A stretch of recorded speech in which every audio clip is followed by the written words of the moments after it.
¿Qué pasaría si un secreto guardado durante mucho tiempo amenazara con revelarlo todo? ¿Hasta dónde llegaría alguien para ocultar la verdad a los demás? ¿Y cómo podría un momento de descubrimiento convertirse en una tragedia irreparable? Michael Carter, bombero de 34 años de Portland, Oregón, era conocido por su dedicación y firme resolución, rasgos que le granjeaban el cariño de compañeros y amigos por igual. Conoció a Samantha Blake, de 28 años, durante una feria de arte local en otoño de 2012.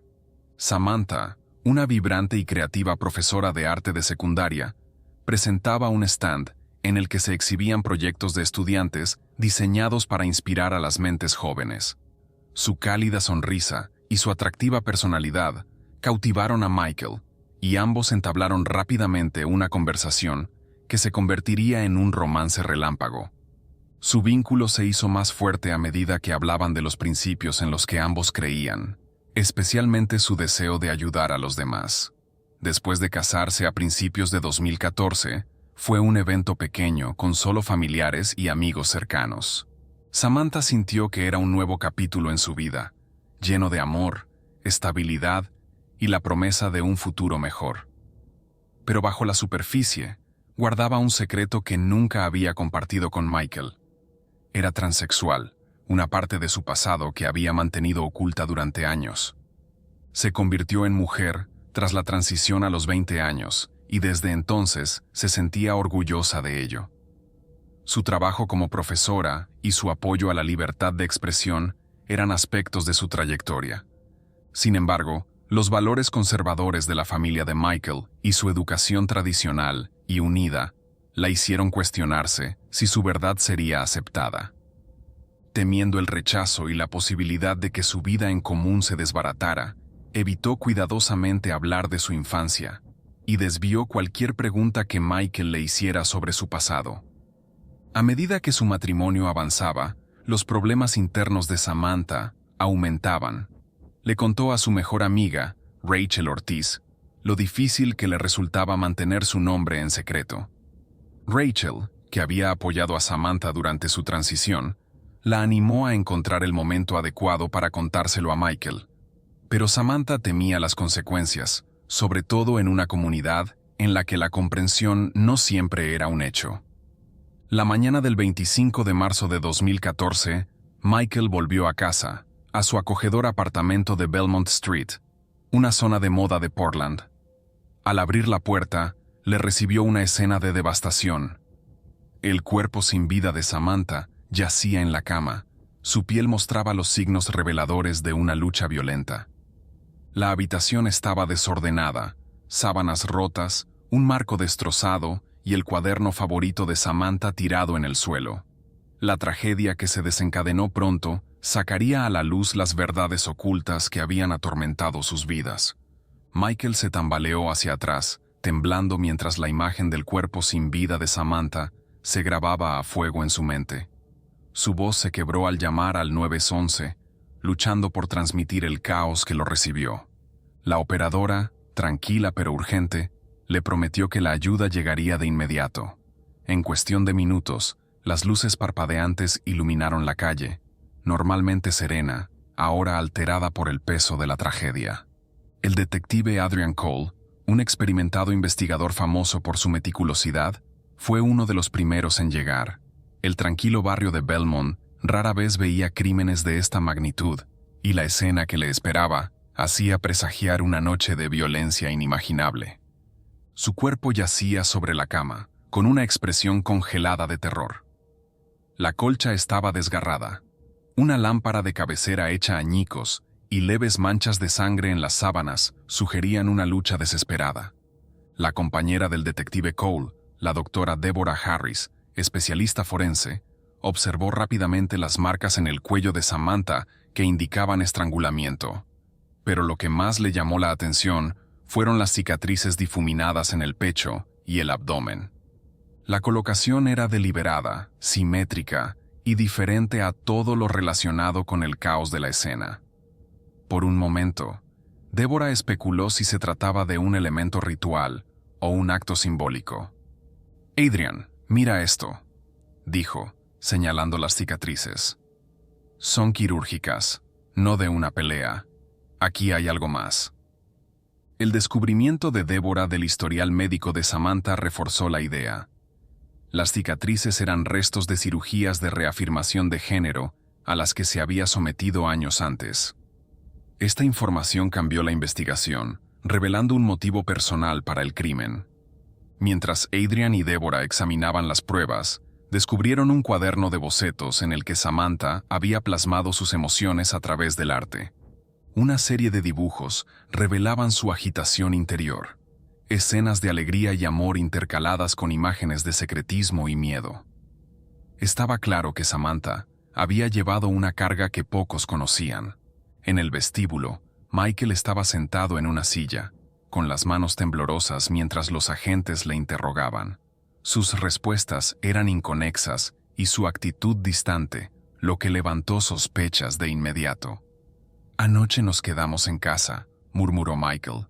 «Ella estaba bien. Solo hablamos del fin de semana». Sus antecedentes conservadores, combinados con esta impactante revelación sobre la identidad de Samantha, crearon una tormenta de preguntas para los investigadores. ¿Podría haber sido este secreto el catalizador de la violencia que se desató? ¿O había algo más en la historia que nadie podía comprender todavía? Mientras los detectives presionaban a Michael, este describió a Samantha como una profesora devota y compasiva, cuya pasión por la creatividad era fundamental en su trabajo. Su defensa de la autoexpresión y la inclusión en el aula era bien conocida, tanto por sus colegas como por sus alumnos. Sin embargo, esta dedicación a veces le causaba problemas con los padres, sobre todo con los que pensaban que sus proyectos artísticos trataban temas demasiado maduros para un instituto. Sus ideales progresistas a menudo chocaban con el trasfondo conservador de la comunidad, un punto que Michael admitió que había causado tensiones en su matrimonio. Se preocupaba mucho por sus alumnos, empezó diciendo con emoción. Pero a veces parecía que su trabajo estaba por encima de nosotros. Cuando los detectives le informaron sobre su identidad transgénero y sus operaciones, su reacción fue inmediata y visceral. Le temblaron las manos y tartamudeó, luchando por procesar la revelación. «Nunca me lo dijo», susurró con la voz entrecortada. «¿Cómo pudo no decirme algo así?» Su incredulidad se convirtió rápidamente en rabia. «Si lo hubiera sabido, no me habría casado con ella», espetó, con las palabras cargadas de amargura. Hizo hincapié en lo mucho que significaban para él la confianza y la honestidad, citando su educación en una familia tradicional y religiosa y la disciplina inculcada por su carrera de bombero. Para él, su secretismo era como una puñalada en el corazón. Los detectives documentaron meticulosamente su reacción, observando cómo su conmoción y resentimiento pintaban una imagen clara de un hombre que lidiaba con sentimientos de decepción e ira. Intentaron averiguar su propósito a medida que su expresión cambiaba de tristeza a frustración. Mientras tanto, surgió otra pista en forma de Rachel Ortiz, la mejor amiga de Samantha, de 27 años, y una prestigiosa asesora local que trabajaba con jóvenes LGBTQ. Conocía a Samantha desde hacía años y era una de las pocas personas al corriente de su proceso de transición. Pero había algunos problemas en su relación. Tuvieron una breve relación sentimental años atrás, y aunque rompieron pacíficamente, Rachel siempre fue muy protectora con Samantha. Cuando los detectives llevaron a Rachel para interrogarla, se mostró sincera sobre su amistad, pero su tono se puso a la defensiva cuando surgió el tema de Michael. Admitió que nunca había aprobado el matrimonio de Samantha. No era el adecuado para ella, dijo con firmeza. Se merecía a alguien que la comprendiera de verdad. La investigación dio un giro cuando reveló que Michael le había confiado su malestar con el trabajo de Samantha y su creciente tensión matrimonial. Rachel creía que la educación conservadora de Michael había abierto una brecha en su relación, que los esfuerzos de Samantha por superar no habían hecho sino ensanchar.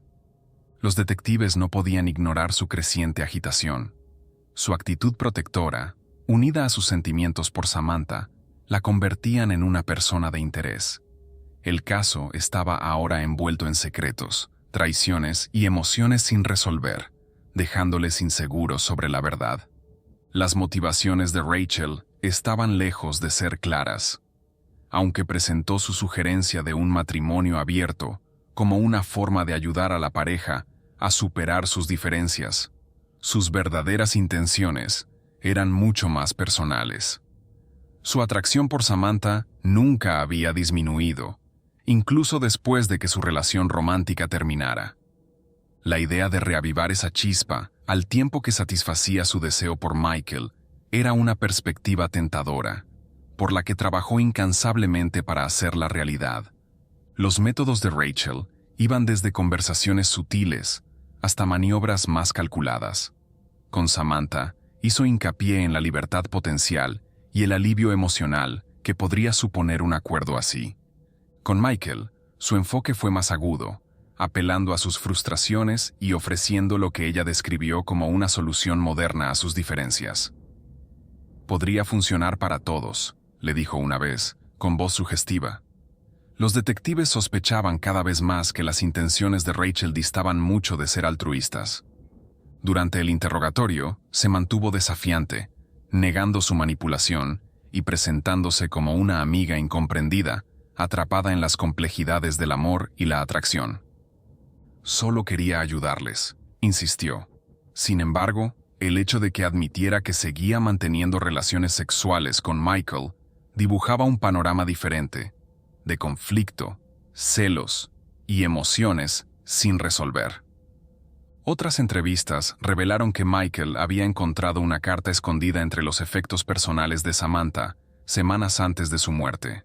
La carta, dirigida a un viejo amigo, detallaba sus miedos y triunfos durante la transición. El descubrimiento destrozó la percepción que Michael tenía de su matrimonio. Su conmoción inicial se convirtió en ira, sentimientos que no compartía con nadie, excepto con Rachel.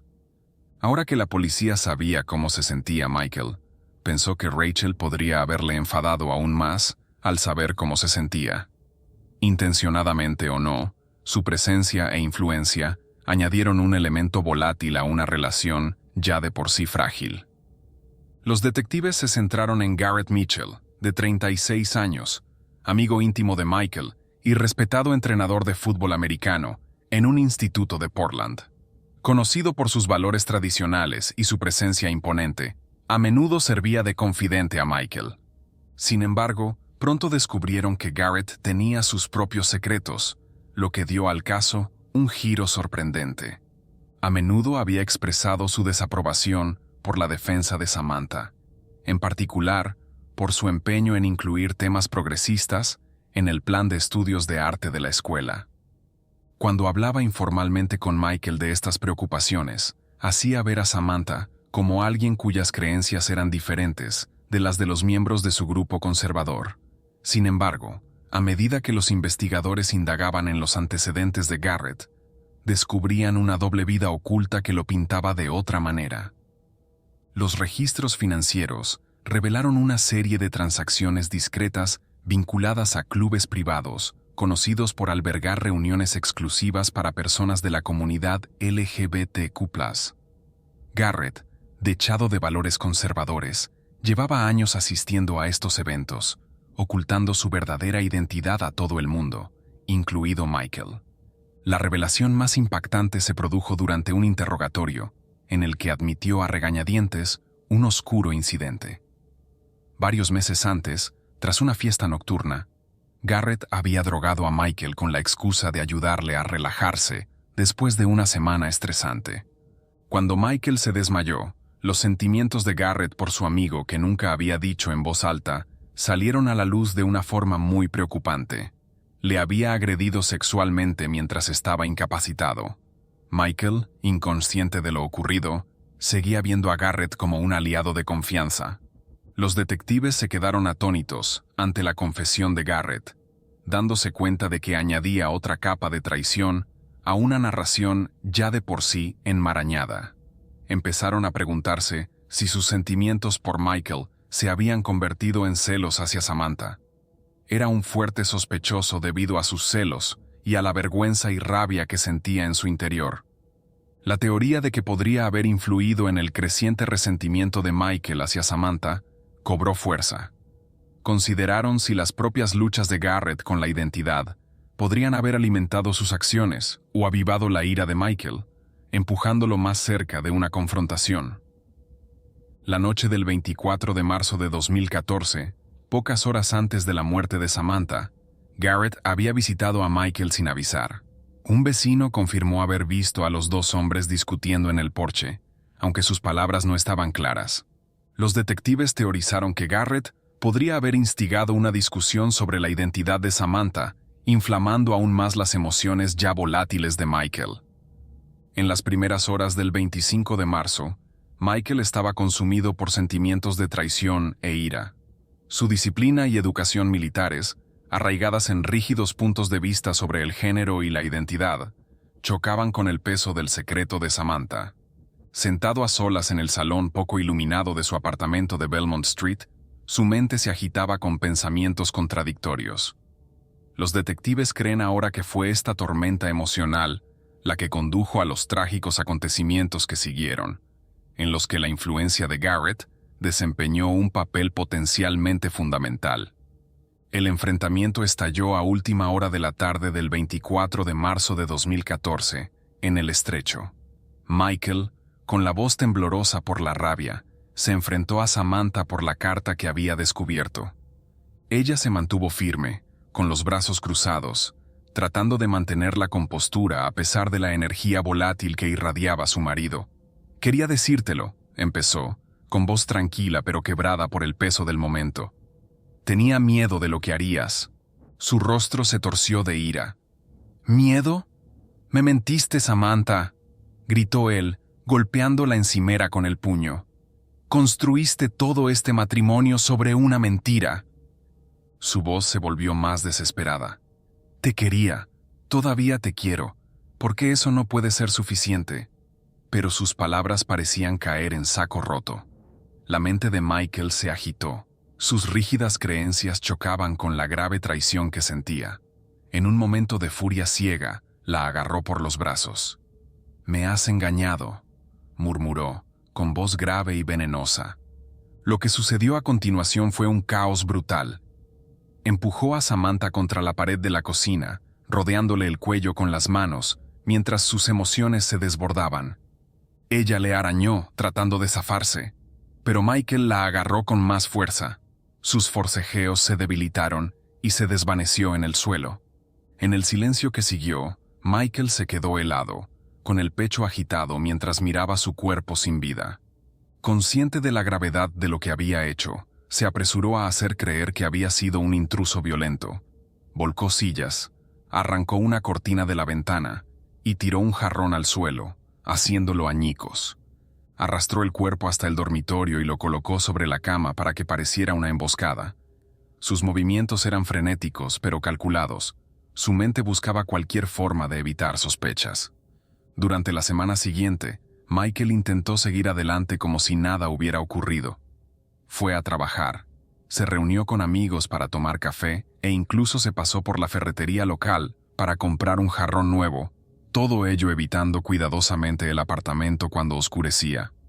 Pero los detectives, reconstruyendo las incoherencias de su coartada, sospechaban más cada día que pasaba. El 3 de abril de 2014, llegaron al lugar de trabajo de Michael, esposas en mano. La detención de Michael conmocionó a toda la comunidad. Los amigos de Samantha, entre ellos Rachel Ortiz, sintieron una mezcla de alivio y angustia. «No se lo merecía», dijo Rachel con lágrimas en los ojos. Por fin era feliz y él se lo arrebató. El juicio comenzó en febrero de 2015, retrasado por meses de disputas legales. El abogado defensor de Michael, Daniel Pike, un carismático cincuentón conocido por sus estrategias poco convencionales en los tribunales, adoptó un enfoque audaz. Enmarcó las acciones de Michael como una respuesta a una traición emocional, argumentando que el secretismo de Samantha sobre su transición había provocado una reacción incontrolable. Pike incluso llamó a psicólogos para que testificaran sobre el impacto psicológico del engaño percibido, intentando echar la culpa a la decisión de Samantha de ocultar su pasado. La acusación, dirigida por la ardiente ayudante del fiscal Naomi Lee, desmontó con precisión el argumento de la defensa. No se trataba de traición, argumentó en su alegato inicial. Se trataba de poder, control y prejuicios. Samantha fue asesinada por la incapacidad de Michael de aceptarla como realmente era. Los apasionados argumentos de Naomi resonaron en el jurado. Con el paso de las semanas, la sala se convirtió en un campo de batalla de ideologías. Las rígidas creencias de Michael chocaban con el derecho de Samantha a vivir su verdad. El caso ya no era solo la trágica muerte de una mujer, sino una declaración sobre la aceptación, la identidad y la justicia. Mientras se leía el veredicto en la silenciosa sala del tribunal, Michael Carter permanecía inmóvil, con una expresión ilegible. La decisión del jurado, culpable de asesinato en segundo grado. La sentencia, 25 años sin posibilidad de libertad condicional. La familia y los amigos de Samantha exhalaron un suspiro colectivo de alivio, aunque la tristeza del momento era ineludible. Se había hecho justicia, pero la pérdida era inconmensurable. En su declaración final, la ayudante del fiscal del distrito, Naomi Lee, no dejó lugar a la ambigüedad. No se trata de los defectos de la sociedad, dijo, con voz tajante e inquebrantable. Se trata de la elección de Michael Carter, de su incapacidad para aceptar la verdad sobre la mujer con la que se casó. Samantha Blake murió no por ser quien era, sino por su incapacidad de ver más allá de sus propios prejuicios. Michael, sin embargo, se negó a aceptar toda la responsabilidad. En una breve y fría declaración ante el tribunal, reiteró su creencia de que sus actos estaban motivados por presiones sociales y no por odio personal. Sus palabras no sirvieron de consuelo a los afligidos seres queridos de Samantha. Fue trasladado a una prisión de alta seguridad en el estado de Washington para comenzar su condena. Allí se hizo famoso no por expresar remordimientos, sino por mantener su discurso de víctima. A lo largo de los años, concedió una serie de polémicas entrevistas en las que culpaba a su educación y a su pasado militar de las decisiones que condujeron a la muerte de Samantha. Los críticos tacharon sus declaraciones de intento de desviar la culpa, mientras que sus partidarios argumentaron que su historia reflejaba la urgente necesidad de una mejor educación sobre la identidad de género. Rachel canalizó su dolor en defensa de la causa. Creó la Fundación Samantha Blake, una organización dedicada a apoyar a las personas transgénero y a promover la educación sobre la identidad de género. A Samantha le robaron la vida, pero su legado puede salvar a otros, dijo Rachel durante el lanzamiento de la fundación en 2016. Viajó por todo el país, hablando en escuelas, universidades y centros comunitarios. Compartió la historia de Samantha para fomentar la comprensión y la compasión, convencida de que la visibilidad y la educación podrían prevenir futuras tragedias. Con el tiempo, su trabajo le valió el reconocimiento como destacada defensora de los derechos de los transexuales, convirtiendo su dolor en un propósito. Mientras tanto, el hermano menor de Michael, Eric Carter, experimentó su propia transformación. Conservador acérrimo como su hermano, Eric había apoyado inicialmente las afirmaciones de Michael e incluso testificó a su favor durante el juicio. Pero en los años siguientes a la condena, empezó a cuestionarse todo lo que creía saber. Se puso en contacto con Rachel, tratando de entender la vida de Samantha y los retos a los que se había enfrentado. Sus conversaciones fueron el comienzo de un profundo cambio en su visión del mundo. En 2018, Eric salió públicamente del armario como gay, una decisión que conmocionó a quienes le conocían. Ver el juicio de mi hermano me obligó a enfrentarme a mis propios miedos y prejuicios, dijo Eric en una entrevista con The Seattle Times. La historia de Samantha cambió mi vida. Solo puedo esperar honrar su memoria viviendo con autenticidad y luchando por la igualdad. El viaje de Eric le llevó a convertirse en un defensor de los derechos LGBTQ+. fundó una organización sin ánimo de lucro, centrada en tender puentes entre las comunidades conservadoras y la población LGBTQ+, utilizando sus propias experiencias para fomentar la empatía y la comprensión. Mientras Michael seguía atrincherado en su negación, las vidas de quienes le rodeaban se definieron por el crecimiento y el cambio. La incansable defensa de Rachel y el valiente autodescubrimiento de Eric garantizaron que el legado de Samantha perdurara. Sus esfuerzos transformaron una tragedia en un catalizador para la concienciación y la aceptación, dejando una huella mucho mayor de lo que jamás podría haber dejado el crimen de Michael.